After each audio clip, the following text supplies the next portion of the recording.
Primera de Pedro, capítulo 1, versículos del 3 al 5.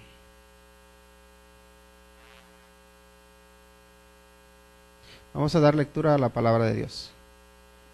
Primera de Pedro, capítulo 1, versículos del 3 al 5. Dice la palabra de Dios: Bendito el Dios y Padre de nuestro Señor Jesucristo, que según su grande misericordia nos hizo renacer para una esperanza viva, por la resurrección de Jesucristo de los muertos, para una herencia incorruptible, incontaminada e inmarcesible, reservada en los cielos para vosotros, que sois guardados por el poder de Dios mediante la fe, para alcanzar la salvación que está preparada para ser manifestada en el tiempo postrero. Oremos. Padre, te agradecemos por tu santa palabra, te agradecemos por la esperanza viva que tenemos en ti. Y por favor, Señor, que al meditar tu palabra podamos ser animados, fortalecidos y también desafiados a mejorar. Padre, por favor, ministra nuestra vida, pues te lo rogamos en el nombre de Cristo Jesús. Amén. El tema que estamos tratando, que es el tema de todo el año, es que es importante que nuestra vida tenga propósito. Por eso el título es Vive tu vida con propósito. Y eso es y también lo vemos tanto en español como en inglés, ahí donde nos solemos reunir cuando terminamos la reunión.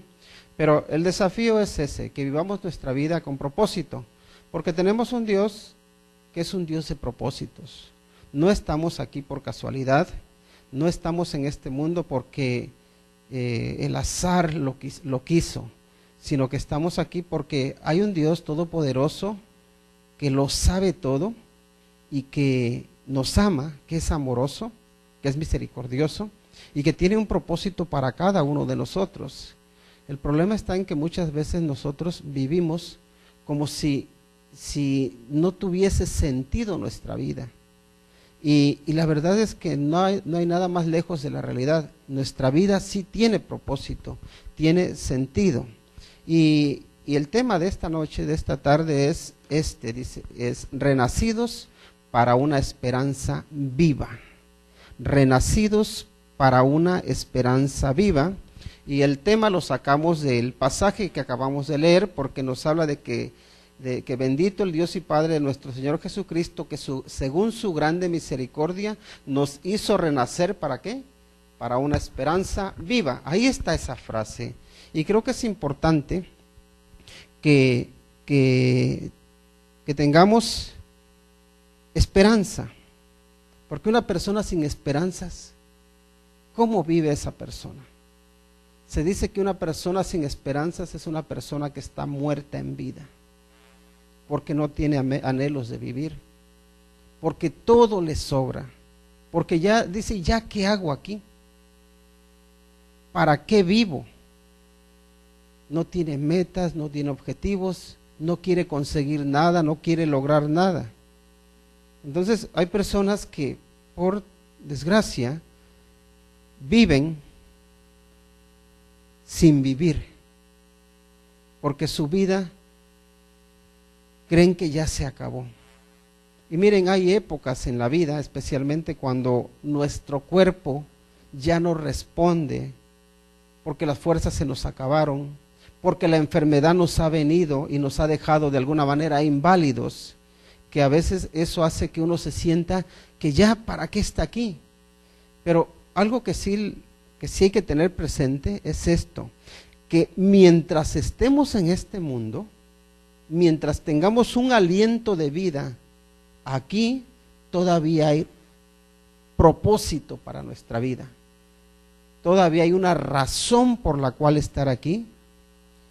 Y debemos recordar que nuestra vida o nuestra esperanza no se limita a lo que podamos alcanzar aquí, sino que la esperanza de nuestra vida va más allá de esta vida. ¿Por qué? Porque los planes que Dios tiene para cada uno de nosotros no son temporales. los planes que Dios tiene para nosotros son eternos.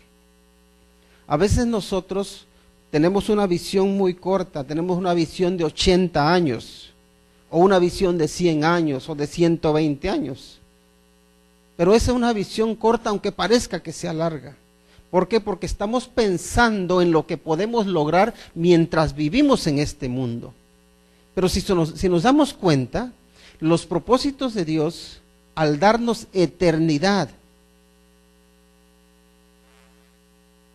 son para una eternidad. Y si comparamos 80 o 100 o 120 años que podamos vivir con una eternidad, ¿qué es eso? Es como la niebla que aparece por la mañana y luego se borra.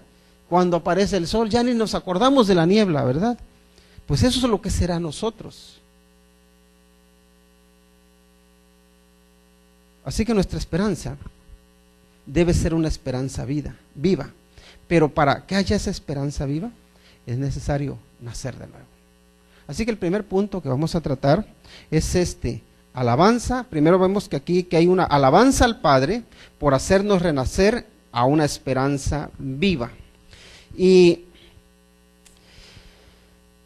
recuerdo que en un 12 de enero fue una época triste, un día triste para mi familia y para mí, porque en el día 12 de enero, mi hermano, un poco mayor que yo, tuvo un accidente de tráfico y falleció. Pero hay algo que a mí me dejó marcado, es esto. Cuando vi el cuerpo sin vida, vi que la esperanza de vida eterna no se acababa. Me consoló mucho.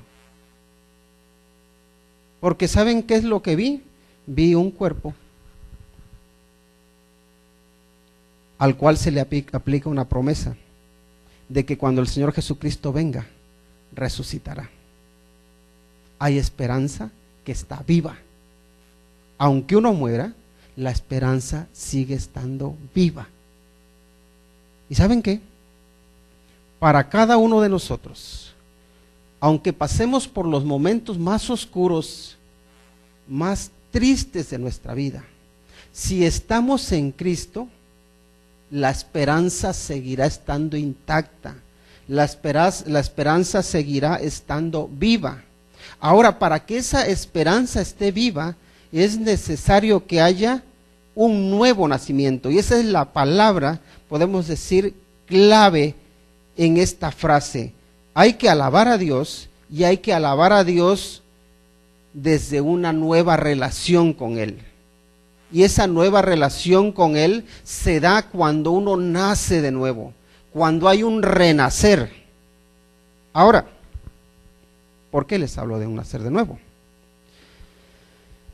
Si vemos desde el Génesis, si vemos desde la creación del mundo, vemos que Dios creaba algo y decía que era bueno, ¿verdad? Cuando llegamos a la creación del hombre y de la mujer, vemos que Dios no solo dice que lo que Él creó es bueno, sino que dice que es bueno en gran manera. Y vemos que el hombre y la mujer tenían comunión con Dios. No había pecado en esa relación, no había nada que empañase esa buena relación entre Dios y su creación, que era el hombre. Ahora vemos que entra el pecado en el mundo. Entra el pecado, y cuando entra el pecado, Dios ya había dicho a Adán que no comiese del fruto del árbol del conocimiento del bien y del mal, porque cuando comiese de él, dice que moriría, ¿verdad? Ahora vemos que sí, que Adán desobedece junto con su esposa, pero vemos que después de comer, inmediatamente no mueren. Sin embargo, Dios les había dicho que el día que comiesen de ese fruto, que morirían. Ahora, ¿qué tipo de muerte se produce en ellos? En ellos se produce una muerte espiritual. Así que ellos en ese momento físicamente no mueren, pero espiritualmente sí mueren. Y todos los que nacemos después de Adán y Eva, ¿cómo nacemos? Nacemos físicamente vivos, pero espiritualmente muertos. Y porque estamos espiritualmente, es necesario que nazcamos espiritualmente. Cuando tenemos ese nuevo nacimiento, de lo que estamos hablando es que nacemos espiritualmente. Y miren, no importa qué tan bueno o tan buena sea una persona, puede ser la persona mejor del mundo, pero si no tiene un nuevo nacimiento, espiritualmente está muerta. ¿Recuerdan ahí en Juan, en el capítulo 3, cómo el Señor Jesucristo habla con un hombre conocedor de la ley, de Nicodemo, que era un hombre justo, un hombre recto, un hombre que conocía todos los mandamientos de Dios, que podemos decir que obedecía los mandamientos de Dios? Y el Señor Jesucristo le dijo: Nicodemo, de cierto te digo que si no naces de nuevo, no puedes ver el reino de Dios.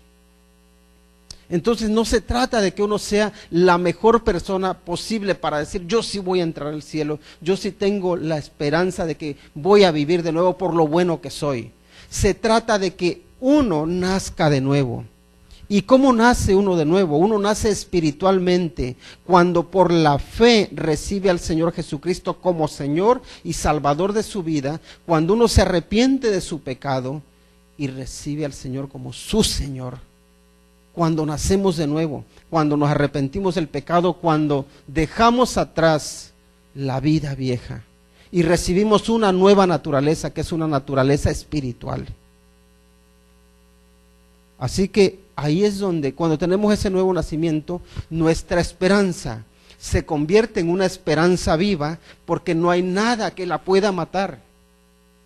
Ni siquiera la muerte puede acabar con la esperanza que tenemos cuando tenemos a Cristo Jesús como nuestro Señor, cuando tenemos vida espiritual, y es Él quien da esa vida espiritual por medio de la fe, y cada uno de nosotros la necesita, todo ser humano.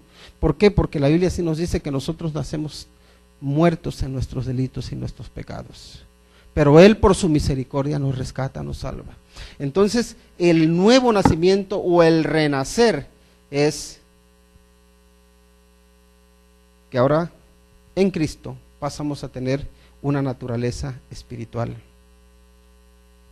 Segundo punto que es importante destacar, y es que el nuevo nacimiento se hace posible por la resurrección de Jesucristo. Todo el cristianismo descansa en la persona de Cristo Jesús.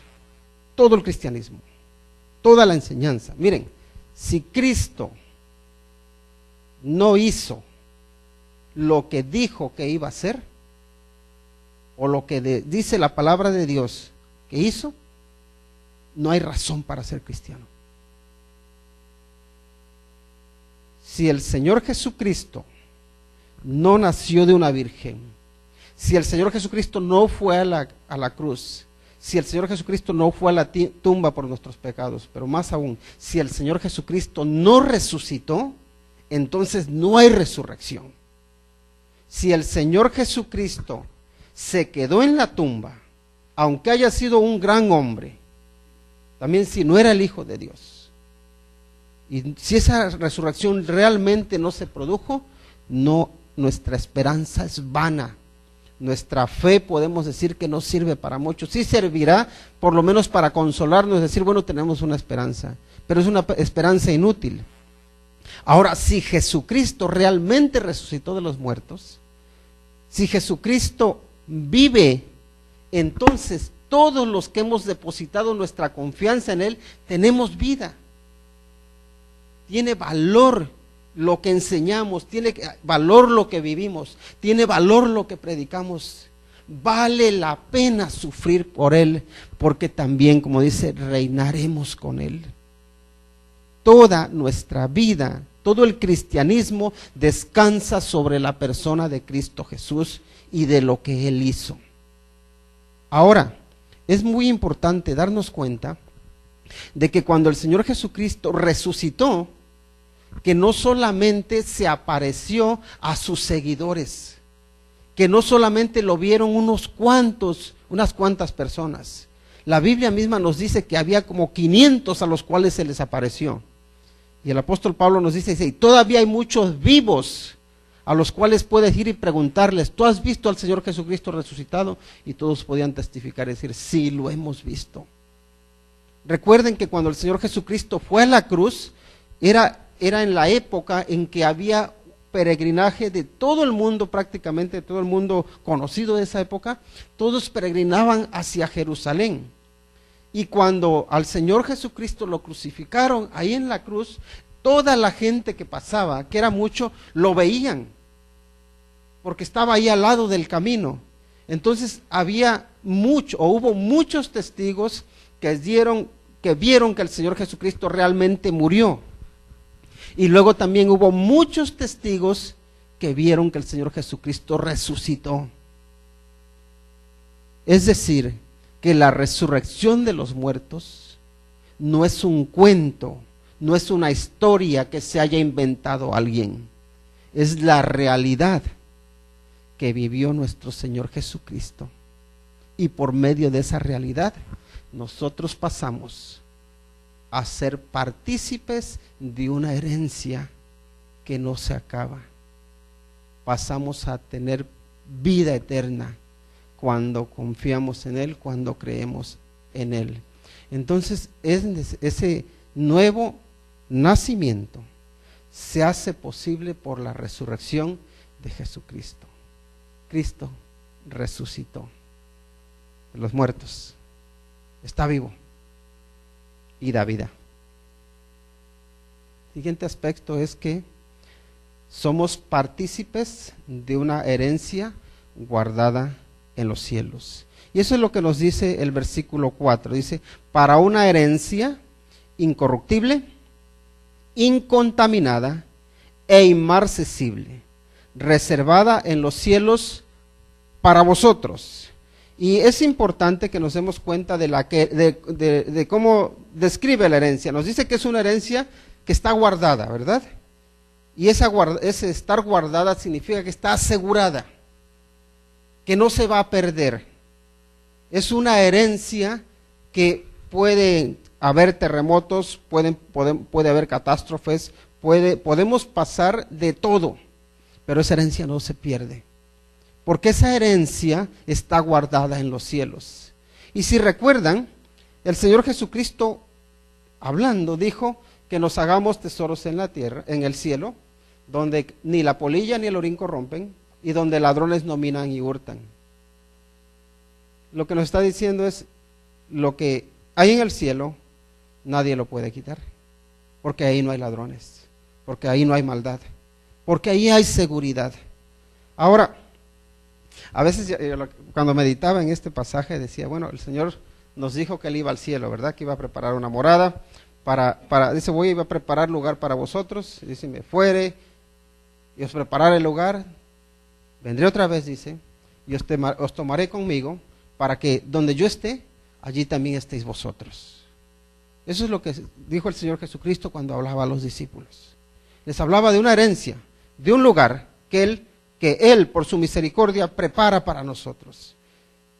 Pero luego también, por otro lado, nos dice, no os hagáis tesoros en la tierra, donde la polilla y el orín corrompen, y donde ladrones minan y hurtan.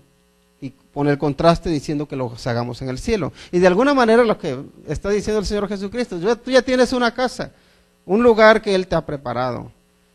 Decóralo con una vida de integridad, decóralo con una vida de rectitud, decóralo con una vida que sea digna de aquel que te llamó, que sea digna de Él.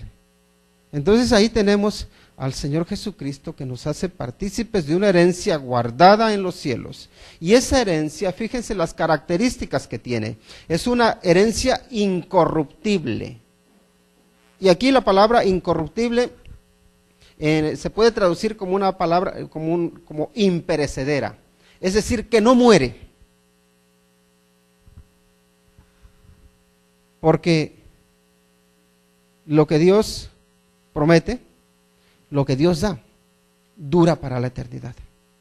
Es incorruptible, es imperecedera, porque sabemos que entre otras cosas, lo que no habrá en el cielo es más muerte. Porque habrá vida para la eternidad. Y también vemos que allí ya no existe el concepto de envejecer, de pasarse. Así que la herencia es incorruptible, que se puede traducir como imperecedera, pero también luego está que es incontaminada.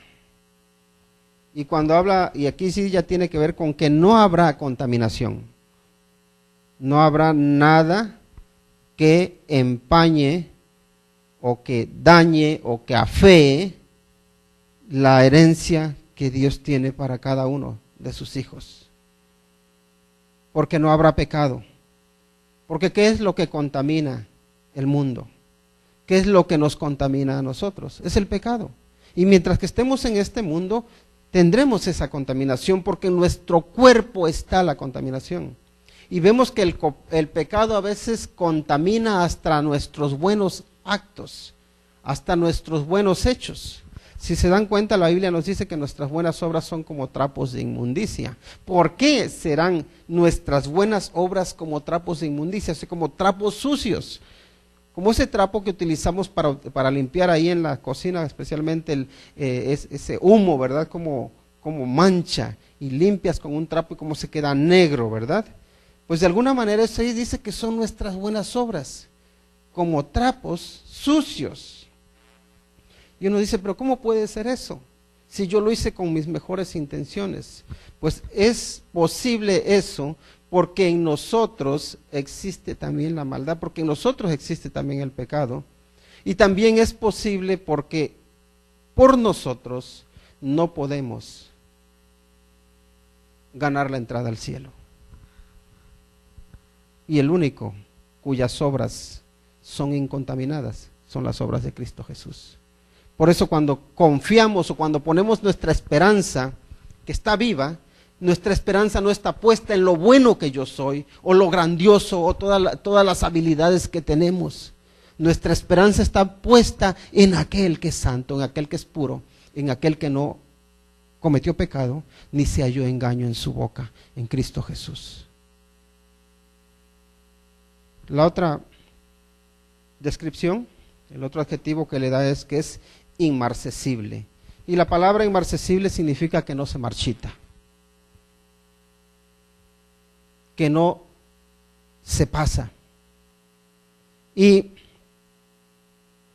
todos nosotros, nos guste o no nos guste, nos vamos marchitando, ¿verdad? De alguna manera somos como la flor del campo. Bueno, la flor o lo que quede de la flor. Porque realmente a veces, y conforme van pasando los años, por mucho que nos estiremos la cara y vemos a los artistas, ¿no? Cómo se ponen botox, cómo se estiran la cara, se utilizan las cremas milagro, pero no se puede hacer nada. No puede uno ir en contra, podemos decir, del envejecimiento. Todos nos vamos deteriorando. Somos como esas plantas que cuando crecen se ven hermosas, van creciendo, producen flor, producen fruto, pero llega un punto en que ya empiezan a marchitarse. Y yo no, cada uno sabrá dónde se encuentra, pero ya algunos ya empezamos a marchitarnos, ¿no? Ahora, lo importante es que aunque nos vayamos marchitando, que aprendamos lo que el apóstol Pablo, o cómo veía el apóstol Pablo veía la vida, porque decía que aunque este cuerpo exterior se va deteriorando, no obstante el interior se va renovando de día en día. Y eso lo podemos ver incluso nosotros, porque nosotros nos sentimos en nuestro interior. Díganme, ¿quién se siente viejo? Nosotros. Yo no me siento viejo, siento como de 15 años. Ahora, la realidad luego nos golpea, porque luego queremos hacer cosas de los que tienen 15 años, y nos damos cuenta, entonces decimos, no, ya no. Mi cuerpo sí se ha deteriorado, pero nuestro interior no se ha deteriorado. nuestra mente, nuestro ánimo, no debería haberse deteriorado, debería haberse fortalecido. Ahora, es importante que se fortalezca espiritualmente hablando, porque saben que este cuerpo, sí, tiene que pasar, tiene que morir, y hasta ahora el porcentaje de muertes o de personas que fallecen de los que nacen es el 100%. O sea, no hay nadie que diga yo me escapo de la muerte. No, nadie. Nadie puede decir, no, es que yo no envejezco, aunque escondamos la edad. No, a veces decimos, no, es que es de mala educación preguntarle a una persona la edad, pues puede ser que lo sea. Pero está envejeciendo. Y aunque le digamos, oye, parece que tienes 40 cuando ya tienes 70. Sí, eres 70. Ha envejecido. Hemos envejecido. Ahora, lo importante es que en ese envejecer nuestra esperanza no se muera, que nuestra esperanza siga viva y que nuestra esperanza se rejuvenezca día a día, porque sean muchos o pocos los años o los días que el Señor nos dé en esta tierra, que los podamos vivir con esperanza, que los podamos vivir con confianza, que los podamos vivir con gozo, que los podamos vivir con gratitud. Porque ¿saben qué? Es importante que lo mucho o poco que el Señor nos da, que lo podamos vivir agradecidos, que lo podamos vivir dando la gloria a Dios, que los podamos vivir sabiendo que hemos sido fieles a aquel que nos llamó, que es fiel. Entonces somos partícipes de una herencia guardada, dice, en los cielos, que está segura. Y luego también nos dice en otro punto, el punto número 4, dice, Dios nos guarda con su poder utilizando la fe. Miren lo que nos dice el versículo 5. Nos está describiendo a aquellos que son herederos. Dice que sois guardados por el poder de Dios mediante la fe. Sois guardados por el poder de Dios mediante la fe. Entonces, vemos que Dios protege a cada uno de nosotros. Y para protegernos, utiliza nuestra fe, de tal manera que Él nos invita a confiar cada día en Él, a depositar toda nuestra confianza, toda nuestra esperanza en Él, que sabe cuidar de nosotros. Y el Señor Jesucristo lo manifestó, lo dijo, poniendo como ejemplo los pajarillos, ¿verdad? Poniendo como ejemplo las plantas, de cómo Dios las viste, cómo Dios alimenta a los pajarillos. Y si Dios hace eso con los animalitos, ¿cómo no va a tener cuidado de nosotros? Dice. O sea que Él sí tiene cuidado de nosotros. Ahora, siendo un poco más intrépidos para hablar, si podemos decirlo así, ¿sabías que tu vida, mientras Dios no quiera llevarte, es indestructible? Mientras que la voluntad de Dios no sea que ya tengas que morir, tu vida es indestructible. ¿Por qué?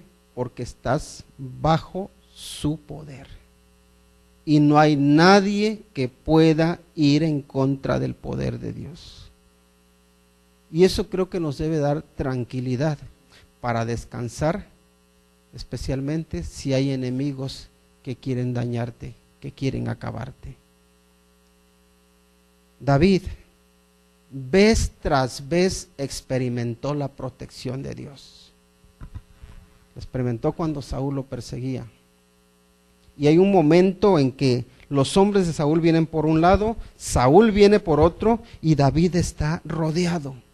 Ya no tiene escapatoria, y parece que ahí se le acabó a David, si podemos decirlo, la suerte, que no creo que exista la suerte.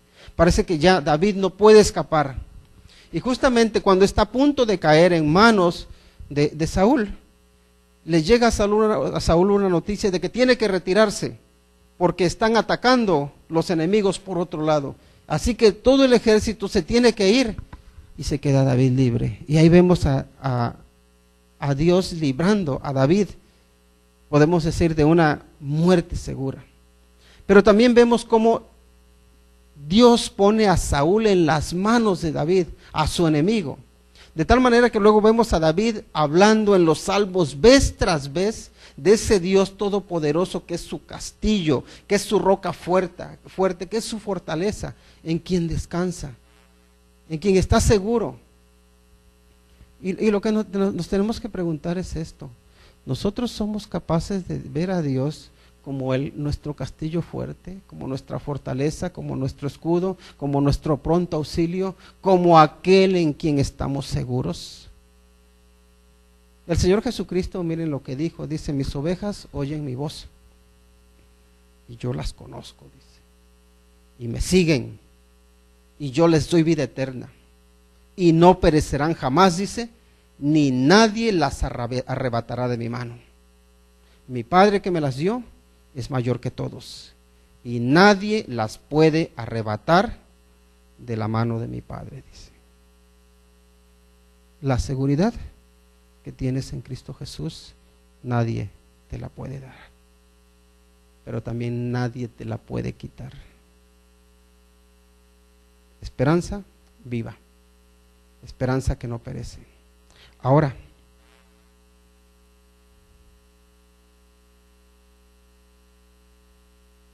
Dios no solamente es nuestro protector, Dios no solamente es nuestro hacedor, Dios es también nuestro Padre.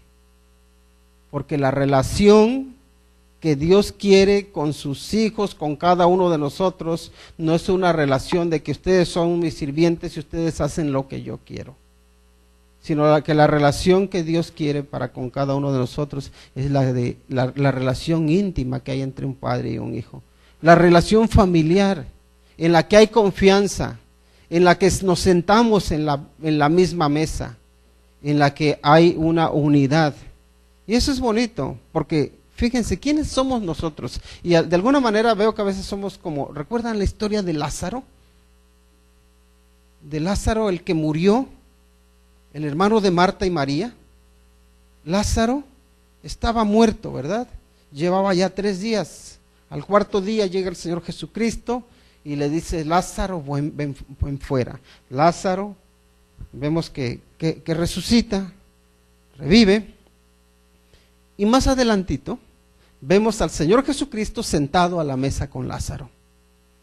Y nosotros, ¿saben qué? De alguna manera somos esos Lázaros, que hasta olemos mal. Pero el Señor, por su misericordia, lo que huele mal en nosotros es el pecado, es la maldad, es la ambición, es la codicia, son los celos, es la envidia, es la ira, es el rencor. Todo eso le huele mal a Dios. Pero por su misericordia también nos dice como a Lázaro: sal de ahí, sal de esa tumba que te está ahogando, que te está aprisionando, y nos saca y nos rescata y nos invita para que comamos a su mesa. Por cierto,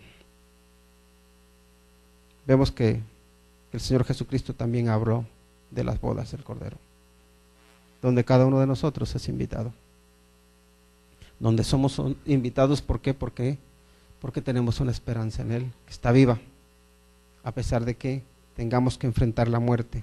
Pero quiere que lo hagamos desde la unidad, desde la familiaridad, desde la intimidad. ¿Y qué más intimidad podemos encontrar que la intimidad que hay en un hogar? Preocupémonos porque el Rey de nuestro hogar sea el Señor Jesucristo. Y el último aspecto, el último punto que quería tratar es este. Es que nos dice que somos guardados para alcanzar la salvación que se manifestará en el tiempo del fin. Lo dice con las siguientes palabras: para alcanzar la salvación que está preparada para ser manifestada en el tiempo postrero. Y esa palabra, que está preparada, o esa frase más bien, lo que implica es que la salvación ya está que no hace falta esperar al futuro para poder tener esa salvación. Lo que va a suceder en el futuro es que esa salvación se va a manifestar. ¿Cómo se va a manifestar esa salvación? Nos tendríamos que preguntar, ¿no? ¿Por qué? Porque creo que más de una ocasión hemos hablado con personas o incluso nosotros hemos creído que aquí en este mundo nadie sabe si es salvo y que lo sabrá en el día de su muerte. Y lo sabrá porque entonces verá si se va al cielo o se va al infierno. No sé si ustedes han escuchado esa creencia o si ustedes mismos lo han creído. Pero he hablado con personas que dicen, bueno, les pregunto, y la pregunta es quizá muy atrevida, pero les digo, bueno, si tú te murieses hoy, ¿a dónde te irías? ¿Al cielo o al infierno? Dice, pues no se sabe. ¿Por qué? ¿Y por qué tienes esa duda? Pues que yo no sé si fui o si soy lo suficientemente bueno. Entonces lo que hace la gente más o menos es poner una balanza, ¿no? Suelen decir, bueno, yo tengo cosas buenas y normalmente nos solemos acordar más de las cosas buenas que hacemos que de las cosas malas, ¿verdad? Porque a nadie nos gusta que nuestra balanza de lo malo pese más que la balanza de lo bueno. Generalmente todos decimos, yo soy bueno, ¿o no? Solemos decir así, a nadie le gusta ser el villano de la película, queremos ser el héroe, porque somos así. Pero, entonces, ¿qué pasa? Que las personas empiezan a evaluarse y generalmente lo malo que hemos hecho le damos un pretexto o una excusa. Bueno, hice esto, pero lo hice porque esta persona se lo merecía, o lo hice por esto. Entonces, prácticamente lo que hacemos es una limpieza de lo malo que hemos hecho y decimos, creo que Dios me va a perdonar por todo esto que hice. Ahora, luego, todo lo bueno que he hecho. Y empezamos a ver que tenemos bastante acumulado. Entonces ya que decimos, pues no estoy tan seguro, pero creo que la balanza se inclina que así me voy a ir al cielo. ¿Por qué? Porque creo que me lo gano, me lo merezco. Y no sé por qué, también nosotros cuando alguien fallece, siempre decimos, era muy buena persona. Hasta que fallece, ¿eh? Mientras que está vivo, ese es lo peor. Pero cuando alguien fallece ya, todos nos olvidamos de lo malo y qué buena persona era. Ahora, a lo que voy es a esto. Sabemos que la salvación es algo que se hace posible única y exclusivamente porque Jesucristo la hace posible. Dice que somos salvos por gracia, por medio de la fe. Y esto no de nosotros, pues es don de Dios. No por obras, para que nadie se gloríe. Lo que está diciendo es, no importa cuántas buenas obras hagas, si tú no has venido a ser salvo por la fe en Cristo Jesús, si no has nacido de nuevo, no tienes salvación. No puedes ver el reino de Dios. La salvación está lista. ¿Saben qué? Cristo Jesús ganó la salvación por nosotros cuando fue a la cruz del Calvario, cuando fue a la tumba y resucitó. Lo que se tenía que hacer para que el ser humano pudiera vivir y tener vida eterna ya está hecho. Ya esa salvación ya está preparada, dice. Está lista. La pregunta es, ¿la tienes tú? ¿La tengo yo? Tenemos esa salvación. Si la tenemos, cuando muramos, no vamos a ver si somos salvos o no. Lo único que vamos a ver, podemos decir, la materialización de esa salvación. ¿Por qué? Porque entonces, como el apóstol Pablo dijo, estaremos ausentes del cuerpo, pero presentes con el Señor. Porque la esperanza en Cristo Jesús, la esperanza en Dios, no muere con el cuerpo, no muere con la vida. Cuando se muere uno, no muere ahí, vive, porque somos llamados para tener una herencia viva en los cielos, porque nuestro hogar está en los cielos. Yo sé que hay muchas teorías por ahí de personas que no quieren ir al cielo, pero ya es cosa de ellos. El Señor Jesucristo dice que nos prepara un lugar en los cielos. El apóstol Pablo también dijo que él no sabía qué hacer porque quería seguir viviendo en este mundo para hablarle del evangelio a sus familiares, para que conocieran al Señor Jesucristo. Entonces, por ese lado, él dice, yo todavía quiero seguir viviendo aquí, pero por otro lado decía, estar con Cristo es muchísimo mejor. Y por ese lado él ya se quería morir, porque para él el vivir era Cristo, dice, y el morir, ganancia. ¿Saben qué? La muerte en Cristo no es una pérdida, es una ganancia. Nosotros muchas veces en nuestras condolencias a las personas cuando fallece un ser querido, les decimos, lo siento por tu pérdida. Pero ¿sabes qué? Si alguien se muere en Cristo, acuérdate de que esa persona no ha sufrido una pérdida, acaba de tener una ganancia, porque ha pasado, y sí, literalmente a una mejor vida, donde ya no hay pecado, donde ya no hay muerte, donde ya no hay dolor, donde las cosas viejas se quedaron atrás. Esperanza viva en el que vive, Cristo Jesús. ¿Está tu esperanza en Él? Si está en Él, vive para agradarle. Si no está tu esperanza en Él, si no sabes si tienes esa nueva vida, ese nuevo nacimiento, entonces sí te animo para que le pidas que te perdone tus pecados, que venga a tu vida, que te limpie de toda maldad, que te haga un hijo o una hija de Dios. ¿Sabes qué? Él te escucha y Él se toma muy en serio a cada uno de nosotros. Tomémonos en serio su palabra, tomémonos en serio al Señor Cristo Jesús, que sea nuestro Rey, que sea Él quien gobierne nuestra vida. Vamos a orar. Dios Santo, es un privilegio el abrir tu palabra, el meditar en ella, el aprender de ella. Y Señor, tú conoces todas las cargas, las luchas que enfrentamos. También, Señor, a veces nos viene el desánimo, a veces incluso nuestra esperanza flaquea. Pero Señor, te ruego por cada uno de los que estamos aquí, para que tú reavives nuestra esperanza, para que fortalezcas nuestra fe y para que nos concedas, Señor, vivir como es digno de ti.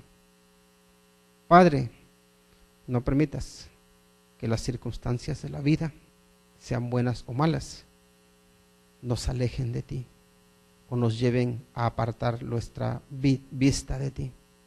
No lo permitas, Señor.